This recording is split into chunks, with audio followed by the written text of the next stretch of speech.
হামরোগ হয়ে গেলে 60টি তুলসী পাতা এবং সূরা ফাতিহার এই আমলটি দিয়ে আজই হামরোগ বন্ধ করুন, তাহলে আপনার শিশু বেঁচে যাবে। নতুবা এই আমলটি না করতে পারলে হয়তো বা আপনার শিশু মারাও যেতে পারে। হামরোগ হচ্ছে এবং 100+ শিশু মারা গিয়েছে। কত বড় ভয়ানক আকৃতি তা ধারণ করছে, মহামারী আকৃতির ধারণ করছে।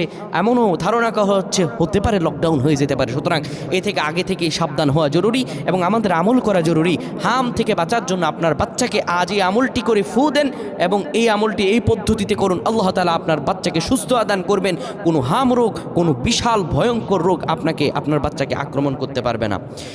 আল্লাহ তাআলা আমাদেরকে জানিয়ে দেন, বান্দারে শিফাউল লিন্নাসি, কোরআন হলো তোমাদের জন্য শিফা। বান্দা যত বিপদে পড়ে যাও না কেন, যত অসহায়ে পড়ে যাও না কেন, আল্লাহর কাছে যদি চাইতে পারো, আমার রবের কাছে চাইতে দেরি হবে, আমার আল্লাহ বান্দাকে দিতে দেরি করবেন না।